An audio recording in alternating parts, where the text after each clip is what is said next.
The candles on my 31st birthday cake flickered in the dim lighting of Romano's Italian restaurant, casting dancing shadows across the disappointed faces of my family. What should have been a celebration had turned into another intervention about my failed career choices. 31 years old, Samantha, my father Robert said, cutting into his veal without looking at me. When I was your age, I was already running 3 departments at Pacific Industries. My mother Janet nodded in agreement, dabbing her lips with the cloth napkin. Your sister Emma has her own dental practice. Your brother Michael just made partner at his law firm. And you're still playing around with computers. It's not playing around, I said quietly, though I'd had this conversation countless times before. I run a tech consulting business. My older brother Michael laughed, not bothering to hide his condescension. Consulting? Come on, Sam.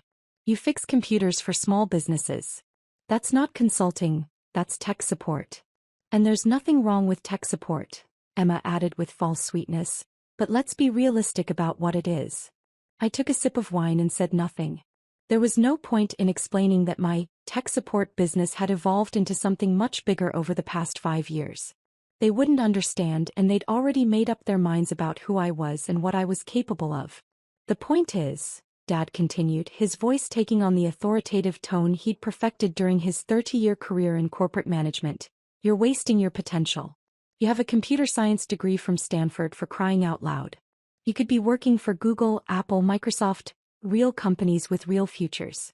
Instead, Mom chimed in, you're working out of that tiny apartment, barely making ends meet.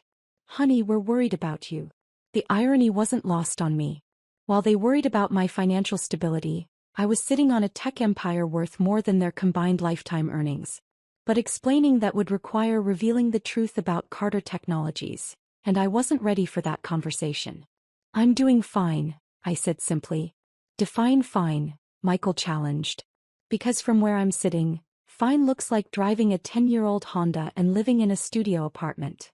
My living situation suits my needs. Your living situation is embarrassing, Dad said bluntly. Do you know what my colleagues say when they ask about my children? Emma has her practice, Michael has his partnership, and Samantha fixes computers. The words stung, even though I'd heard variations of them many times before. I had deliberately maintained a low profile, partly for security reasons and partly because I wasn't ready to deal with the family dynamics that would inevitably change once they knew the truth. Robert, Mom said gently, placing her hand on his arm. It's her birthday. Which is exactly why we need to have this conversation, Dad replied. 31 is old enough to stop dreaming and start living in reality. Emma leaned forward, her expression earnest. Sam, we love you. That's why this is so hard to watch. You're brilliant, we all know that. But brilliance without direction is just wasted potential. You could get a job at Pacific Industries tomorrow, Dad said. I still have connections there. The IT department is always looking for qualified people. It wouldn't be glamorous, but it would be stable. Benefits, retirement plan, a real future. I nearly choked on my wine. The suggestion that I should apply for an entry-level position at Pacific Industries, the company I was in the process of acquiring, was so absurd that I couldn't tell if I wanted to laugh or cry. Dad, I appreciate the offer, but don't dismiss it out of hand, he interrupted. I know the current IT director, Marcus Thompson. Good man, practical. He could teach you what real corporate technology looks like. Marcus Thompson. I knew Marcus well. He'd been one of the first people I'd met with when I started evaluating Pacific Industries as an acquisition target 6 months ago. He was indeed a good man, and he'd been incredibly helpful in explaining the company's technological infrastructure and inefficiencies. The salary wouldn't be amazing to start, Dad continued. But within 5 years, you could be making 6 figures. Real money, not whatever it is you're making now. Michael nodded approvingly. Dad's right. And once you're established in corporate IT, you could move around. Build a real career instead of this freelancing thing you're doing. It's not freelancing, I said, my patience finally wearing thin. I own a company. Sam, Emma said gently, having a business license and calling yourself a consultant doesn't make you a company owner. We're not trying to be mean, we're trying to help you see things clearly. The conversation was interrupted by the soft buzz of my phone. I glanced at the screen and saw Sarah Martinez, my executive assistant, calling. I almost declined the call, Family dinner was supposed to be phone-free time, but something made me hesitate. I should take this, I said, starting to stand. Absolutely not, Dad said firmly. It's your birthday dinner. Whatever computer emergency it is can wait. Dad, it might be important. More important than your family? Mom asked, her voice hurt. I sat back down, but my phone buzzed again. Then again. Sarah never called repeatedly unless it was urgent. When it buzzed a fourth time, I couldn't ignore it anymore. I'm sorry, but I really need to take this. I answered the phone before anyone could protest further. Sarah? What's going on? Ms. Carter, I'm so sorry to interrupt your birthday dinner, but I have incredible news. Sarah's voice was practically vibrating with excitement. The Pacific Industries merger is complete. All the paperwork went through, the board vote was unanimous, and the transfer of assets is finalized. Congratulations, you now officially own Pacific Industries. The restaurant suddenly felt very quiet. I could hear my family's conversations continuing around me, but their voices seemed distant and muffled, as if I was underwater. The entire acquisition? I asked, though I already knew the answer. Everything. All subsidiaries, all assets, all intellectual property. The previous shareholders have been paid out, and Carter Technologies now owns 100% of Pacific Industries. The announcement will go public first thing Monday morning. I closed my eyes for a moment, trying to process the magnitude of what had just happened. For the past 18 months, I had been quietly acquiring shares of Pacific Industries through various investment vehicles and shell companies. What had started as a small technology acquisition had evolved into a complete corporate takeover. What's the final valuation? I asked. $2.8 billion for the complete acquisition, plus another $400 million in assumed assets and intellectual property. The due diligence team estimates the total value at $3.2 billion. The number hit me like a physical blow. I had just become the owner of a $3.2 billion corporation. The same corporation where my father had worked for 30 years. The same corporation he just suggested I apply to for an entry-level position. Ms. Carter? Are you there? Yes, I'm here. Thank you, Sarah. We'll discuss the integration plans on Monday. Should I prepare a press release for your approval? I looked across the table at my father, who was still lecturing Michael about the importance of corporate stability and long-term thinking. In a few days, his former company would be announcing that it had been acquired by Carter Technologies. Eventually, he would learn that the mysterious owner of Carter Technologies was his daughter.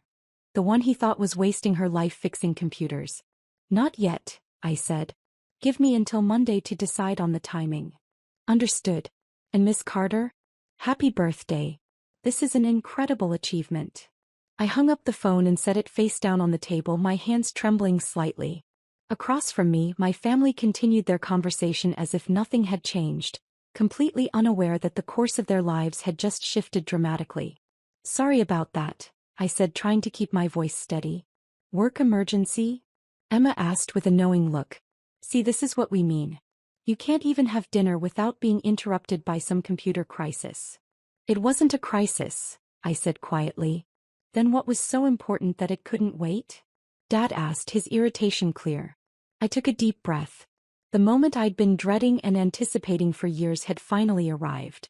There was no more hiding, no more pretending to be something I wasn't. Dad, you mentioned Pacific Industries earlier. Yes. And I meant what I said. I can make some calls, set up an interview. That won't be necessary. He frowned. Samantha, I know you think you're too good for corporate work, but... Dad, I interrupted, my voice stronger now. I don't need an interview at Pacific Industries. I just bought the company. The silence that followed was absolute. Even the ambient restaurant noise seemed to fade away as my family stared at me with expressions ranging from confusion to disbelief. What do you mean you bought the company? Mom asked slowly. I mean Carter Technologies. My company just completed the acquisition of Pacific Industries. The merger finalized 20 minutes ago. Michael was the first to find his voice. Sam, that's not possible.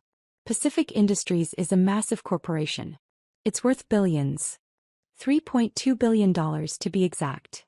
Dad's face had gone completely pale. Samantha, this isn't funny. I'm not joking. I pulled out my phone and opened the secure app that connected me to Carter Technologies' executive dashboard. Would you like to see the acquisition documents? The screen showed the real-time status of the merger. Complete. Below that were the financial details, the asset transfers, and the integration timeline that would begin Monday morning. Emma leaned over to look at the phone, her eyes widening as she scrolled through the information. This looks real. It is real.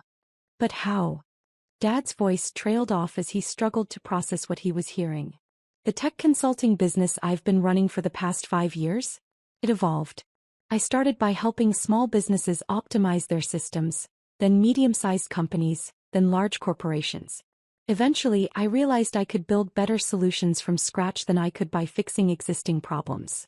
I paused, watching their faces as they tried to reconcile the daughter they thought they knew with the reality sitting in front of them. So I started developing proprietary software, then acquiring smaller tech companies that complemented my solutions. Carter Technologies has been growing steadily for 3 years. This is our largest acquisition to date, but it's not our first. How large? Michael asked, his lawyer's mind automatically jumping to the financial implications. Before today, about $800 million in total assets. After today, just over $4 billion. The number seemed to physically impact Dad. He slumped back in his chair, staring at me as if I'd transformed into someone he'd never seen before. $4 billion, he repeated numbly. Give or take a few $100 million, depending on market fluctuations. Mom set down her wine glass with shaking hands. Samantha, if this is true, if you really own a company worth $4 billion, why didn't you tell us? It was the question I'd been dreading, because the answer revealed as much about them as it did about me. Because of conversations like this one, I said gently. Because every time I tried to share good news about my business, you found ways to diminish it. When I got my first major contract, you said it was probably a fluke. When I hired my first employees, you said I was getting ahead of myself. When I opened my first office, you asked when I was going to get serious about my future. Emma's eyes filled with tears. We were trying to protect you. I know. But the protection felt like criticism. And after a while it became easier to just not share. But living in that tiny apartment, driving that old car. Mom gestured helplessly. Why? Because I like my apartment. It's convenient to my office, it's secure, and it meets my needs. And the car is reliable and doesn't attract attention. I learned early on that visible wealth creates complications I'd rather avoid. Dad was still staring at the phone screen, scrolling through acquisition documents that bore his daughter's signature as CEO and majority shareholder of Carter Technologies. The people I worked with, he said slowly. The managers, the executives, they were all reporting to you? Not directly. Pacific Industries will maintain its existing management structure, at least initially. But yes, ultimately they report to Carter Technologies, which means they report to me. Marcus Thompson is a good man who does excellent work. He'll be staying on, probably with a promotion and a significant raise. Dad looked up at me with an expression I'd never seen before. Something between awe and bewilderment. All those times I talked about Pacific Industries, about my career there, about the company culture and the management philosophy. I was taking notes, I admitted. Your insights were actually very helpful during the due diligence process. Michael laughed suddenly, a sharp, almost hysterical sound. Do you realize what this means? Sam is now Dad's boss. Technically, she's everyone's boss. I'm not anyone's boss, I corrected. Pacific Industries will continue operating as it always has. I'm not interested in micromanaging a company that's already successful. I'm interested in providing resources and technology that will help it become even more successful. But you could. Emma started, then stopped. I could what? You could fire people. Change policies. Restructure the entire company. I could, I agreed. But I won't. Pacific Industries works because of its people and its culture. I didn't buy it to change it. I bought it to grow it. The waiter appeared at our table, clearly sensing the tension but professionally ignoring it. Can I interest anyone in dessert? Perhaps some birthday cake for the young lady? We all stared at him for a moment as if he'd spoken in a foreign language. The idea of birthday cake seemed absurd in the context of what had just been revealed. Just the check, please, Dad said quietly. As the waiter retreated, we sat in silence for several long minutes. I could almost see my family members trying to reorganize their understanding of reality, to fit this new information into their existing worldview. The apartment, Mom said suddenly. The one you live in. How much does it cost? About $3,200 a month. That's not a poor person's apartment. No, it's not. It's a nice apartment in a good neighborhood. But it's not a penthouse and it doesn't scream wealth. It allows me to live comfortably without attracting attention. And the car. Cost me $18,000 3 years ago. It's reliable, efficient, and invisible. Perfect for my needs. Michael leaned forward, his expression intense. Sam, do you understand what you've just told us?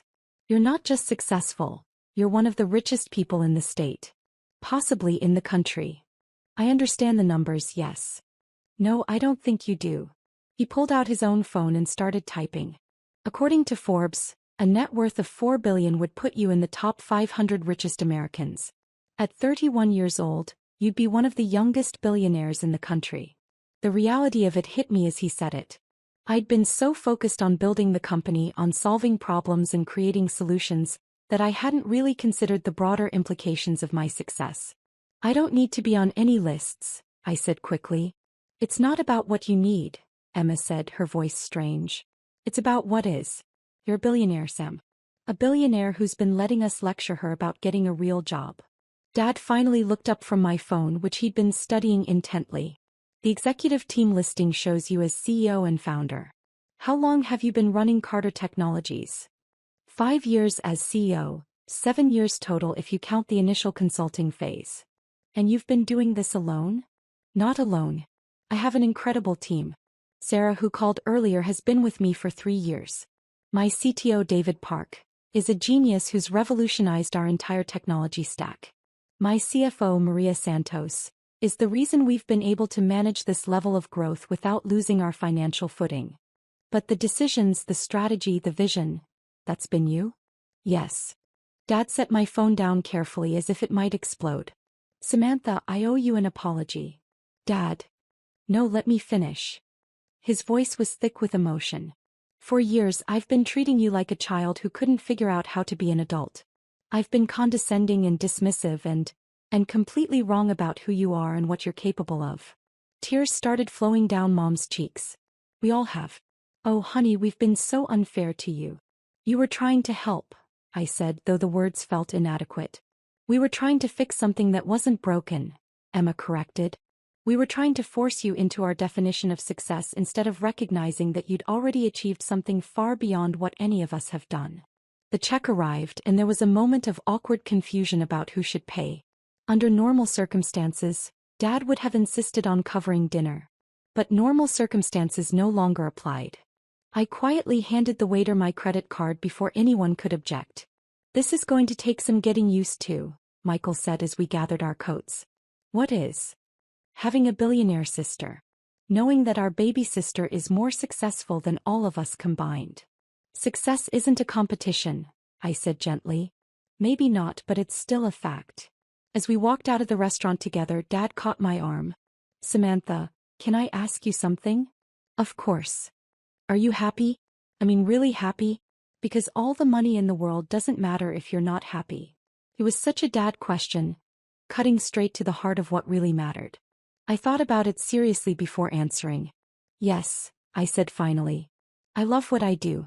I love building things, solving problems, creating solutions that help people and businesses thrive. I love my team, I love the challenges, and I love knowing that the work we do makes a real difference. And personally, relationships, social life, all of that. I smiled. I'm working on it. Turns out building a billion-dollar company takes up a lot of time. But you'll make time now? For family, for yourself. I'll try. Especially for family. We reached our cars and there was an awkward moment where no one seemed to know how to say goodbye. Everything had changed in the span of a single phone call, and we were all still figuring out what that meant. Can we? Mom started then stopped. Would you mind if we told people? I mean, not strangers but family, friends, the neighbors? We've been so worried about you for so long and now?